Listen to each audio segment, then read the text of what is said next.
Lakini ya pili, tunakuja kesho kwenye mchezo wa burudani kati ya Azam FC na Mashujaa FC.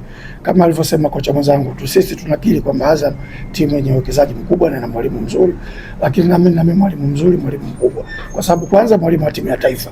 Tunakutana makocha, mmoja wa timu ya taifa na vilabu vya ligi kuu, lakini mwingine mwalimu wa timu za taifa na mwalimu mkuu vile vile. Kwa hiyo timu yake iko vizuri na timu yangu iko vizuri. Tumecheza mechi mbili, moja ya ligi tumedraw na ya pili yake tunarudia leo.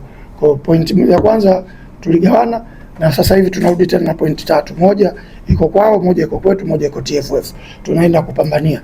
Atakayekuwa na uwezo wa kuchukua zote mbili, kupoka ya TFF na ya kwake kupeleka kwingine, itakuwa better. Lakini ikiwa tutaenda draw na kama mechi ile, itakuwa vizuri vile vile. Lakini niseme tunajua tuna mechi ngumu na wenzetu tayari wako kwenye nafasi za kutaka kucheza Confederation kutokana na nafasi waliokuwa nayo.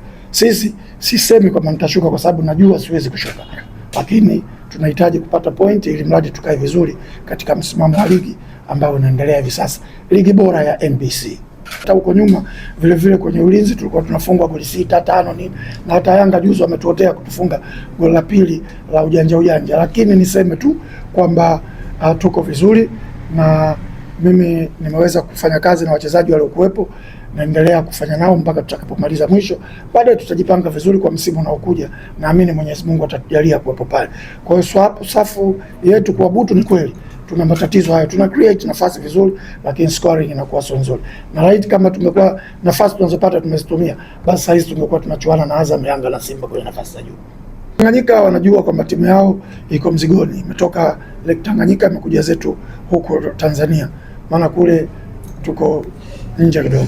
Kwa hiyo tunaamini kabisa kwamba tumekuja huku kwa ajili ya kupambana, wametutuma kutafuta pointi 3, watuombee kwa Mwenyezi Mungu ili mradi tuweze tuamke kesho salama na tuweze kupambania wana Tanganyika ili tuweze kupata pointi 3 muhimu. Moja tumepata nyumbani, sasa tunakuja kupambana kutaka za huku nje. Hilo ndio kubwa ambalo Wanatanganyika wametutuma, na sisi tunasema watuombee kwa Mwenyezi Mungu ili hilo litimie. Sisi tumejipanga vizuri kucheza na Azam. Azam ni timu kubwa, tunaheshimu. Mechi ya kwanza tumetoa nao sare, ifo wametufunga. Ila kikubwa kwenye mechi hii tumetoka mbali. Kigoma mpaka hapa tuondoke bila matokeo sio kweli. Mimi naamini wanajeshi wenzangu kazi lazima tutaifanya fresh. Hamna shida. Kwa hiyo kesho hatuna kabisa. Tumejiandaa vizuri ya kutosha.